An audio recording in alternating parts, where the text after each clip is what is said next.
The story begins with Emma, who lives below the poverty line with her husband Ben in a modest rented house. Next door, sharing a wall with them, lives a single man named Alfred, a former convict. One day, Emma and Ben get into a heated argument. Curious about the fight, Alfred checks a hole in the wall that connects to Emma's room. Through the hole, Alfred sees Ben abusing Emma during the argument. After the quarrel ends, Ben unexpectedly initiates intimacy with Emma, all of which Alfred witnesses from his side of the wall. Secretly, Emma takes some money from Ben's wallet and hides it inside a hollow statue. The next day, the landlord, who turns out to be Ben's mother, arrives to collect the rent. Behind her is Alfred, casually enjoying the morning. He greets the landlady and introduces himself to Emma, who has just paid the rent. Realizing she's late, Emma hurries off to work. She works at a credit cooperative run by Ben. Later, Emma visits a hotel to lend some money to her old friend Dina, who now works as a sex worker. After a brief chat, Emma stops by a church for confession.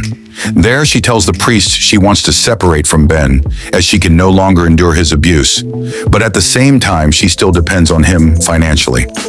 That evening, Ben tells Emma he has been fired from his job as a taxi driver. Frustrated, Ben again vents his anger on Emma and forces himself on her. Afterwards, Emma rushes to the bathroom to clean up. Once more, Alfred watches everything through the wall hole. Suddenly, Alfred appears at the bathroom door. He admits to Emma that he feels sorry for her, but also acknowledges that he's just a nobody who can't do much. The next day, Emma and Alfred greet each other. Emma starts to see Alfred as someone who might help her. She leaves for work, smiling sweetly at Alfred. Emma then goes around collecting debts from people who borrowed money. That night, while she's in the bathroom, Alfred unexpectedly shows up, and after a brief conversation, they become intimate. Alfred invites her to his room for more privacy. Afterwards, Alfred confesses that he's been watching Emma through the wall for a long time. Surprisingly, Emma is flattered and asks him to continue watching her. The next day, Emma faces another round of abuse from Ben, who is angry after being rejected from a job. He accuses Emma of stealing his money and cheating on him, all of which are true. Panicking, Emma visits Alfred and pours her heart out. She tells him she wants to leave Ben and asks Alfred to take her far away from the city. Together, they devise a plan to escape safely. The next day, Emma prepares by giving Ben a drink laced with sleeping pills. However, Ben becomes suspicious and only pretends to drink it and fall asleep. Unaware, Emma begins to leave, but Ben suddenly appears, confronting her again. In the heat of the fight, Alfred sneaks in and stabs Ben, killing him instantly.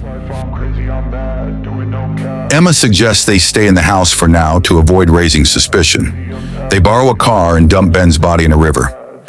I just wanna stay bad, stay mad, chip on my shoulder cause they treat me. Meanwhile, Emma cleans the crime scene to remove all traces. The next morning, she tells Ben's mother that he hasn't returned home. Concerned, the mother files a missing person report with the police. She suggests that police investigate Ben's debtors, as she suspects foul play. At home, Ben's mother reveals she never approved of his relationship with Emma. Hearing this, Emma becomes even more distraught. Emma and Alfred agree to not meet for a while, communicating only through the hole in the wall.